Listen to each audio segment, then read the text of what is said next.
Homeo tips ও treatment থেকে সবার সুস্বাস্থ্য কামনা করি। কেমন আছেন? আশা করি ভালো আছেন, আমিও ভালো আছি। আজকে আমি আপনাদেরকে একটা জিনিস বোঝাতে চাই, সেটা হচ্ছে হার্ট ব্লক এবং ফ্যাটি লিভার কিভাবে হয় সেটা বুঝতে হবে। তারপরে ওষুধ খেতে হবে। হুটহাট ওষুধ খেলেই যে আপনি সুস্থ হয়ে যাবেন সেটা কিন্তু ঠিক নয়, এবং বুঝে ওষুধ খাওয়াটা আপনারই দায়িত্ব। দেখুন, আমি আপনাদেরকে কলম দিয়ে দাগ দিয়ে বোঝাচ্ছি। এই যে ধরুন, এইগুলা চর্বি, কোলেস্টেরল। এই যে এটাকে আমি এই গোল চিহ্ন দিয়ে আমি বুঝিয়েছি, এটাকে লিভার বুঝিয়েছি।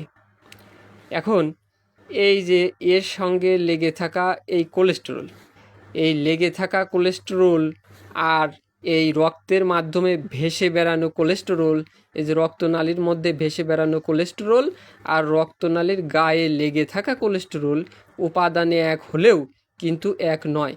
কেননা বাজার থেকে আপনি 10 টাকা দিয়ে একটা রসুটিন বড়ি যদি কিনে খান, তাহলে রক্তে ভেসে বেড়ানো কোলেস্টেরল টেস্ট করলে অনেকটা কমে যাবে। কিন্তু এই যে মানে দেয়ালের গায়ে ভেতরে যে লেগে থাকা কোলেস্টেরল আছে, সেই কোলেস্টেরল কিভাবে কমবে? সেটা কিন্তু মেশিনের পরীক্ষায় আসে না। আপনি যদি দেহের কোলেস্টেরল পরিমাপ করেন টেস্টের মাধ্যমে, এই ভেতরে লেগে থাকা কোলেস্টেরল কিন্তু ওই তালিকার মধ্যে আসে না। কেননা ওটা রক্তের সাথে নেই, ওটা স্থায়ীভাবে লেগে আছে ওখানে। এখন ওটা কিভাবে লেগে থাকে? শুধুই কি একটা কোলেস্টেরল এখানে আস্তে করে বসে থাকলো? এভাবে কখনোই হয় না। যেমন এখানে কোলেস্টেরল জমবে, তার উপরে একটা লেয়ার পড়বে মিউকাসের, তার উপরে আবার একটা ট্রাইগ্লিসারিনের লেয়ার পড়বে, আবার কোলেস্টেরল পড়বে, আবার মিউকাস পড়বে, আবার লেয়ার পড়ে পল্লে পল্লে এভাবে এঁটে গেঁথে থাকে ওখানে। ওখানে যখন গেঁথে থাকে তখন কোনো ঔষধ কিন্তু ওখানে পৌঁছাইতে পারে না। এবং এমনকি লিভারের মধ্যে যে হাইড্রোক্লোরিক অ্যাসিড পড়ে, জানেন, এই হাইড্রোক্লোরিক অ্যাসিড লোহা পর্যন্ত হজম করে দেয়, অথচ আপনার এই কোলেস্টেরলকে ভাঙতে পারে না। কেননা এখানে মিউকাসের লেয়ার আছে। এই মিউকাসের লেয়ার আড়াল করে রক্ষা করে এই কোলেস্টেরলকে। এই জন্য হাইড্রোক্লোরিক অ্যাসিড এইখানে পৌঁছাতে পারে না। আবার মিউকাস থাকা প্রয়োজন, কেননা মিউকাস যদি না থাকতো তাহলে এই হাইড্রোক্লোরিক অ্যাসিড পুড়ে আপনার এই নাড়িটা কিন্তু ছিদ্র হয়ে যেত। যাই হোক, অনেক সমীকরণ, অনেক বোঝার ব্যাপার আছে। এখন ভিডিও বড় হয়ে যায়, অত বোঝানো যায় না। এখন আপনাদেরকে বাজারে বিভিন্ন ধরনের ওষুধ পাওয়া যায়, এই গাছের জুস, ওই গাছের শরবত, এইগুলো আপনার কখনোই কোলেস্টেরল কমাইতে পারে না।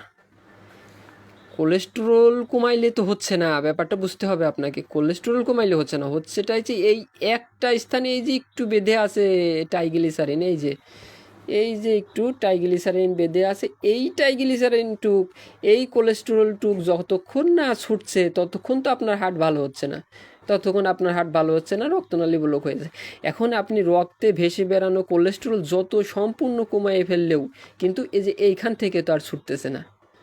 এইখান থেকে যখন ছুটবে তখন আপনার হার্ট ব্লক ভালো হয়ে যাবে, তখন আপনার মাথা ব্যথা, ঝিমঝিম করা, হ্যাঁ, তখন আপনার ফ্যাটি লিভার ভালো হয়ে যাবে। তবে আমি আপনাদেরকে পরামর্শ দিই, সেটা হচ্ছে হোমিওপ্যাথিক চিকিৎসার মাধ্যমে বুঝমান ডাক্তারের কাছ থেকে আপনারা যদি হোমিওপ্যাথিক ট্রিটমেন্ট নেন, হোমিওপ্যাথিক চিকিৎসা নেন, তাহলে কিন্তু আপনার ফ্যাটি লিভার এবং হার্ট ব্লক সম্পূর্ণভাবে ভালো করা যায়। সেক্ষেত্রে কিন্তু দায়িত্বটা আপনার। আমি আবারও বলি যে বুঝমান ডাক্তারের কাছ থেকে ট্রিটমেন্টটা নিতে হবে। যেখানে সেখানে গেলেই কিন্তু কাজ হবে না। সবাই ভালো থাকবেন, ধন্যবাদ।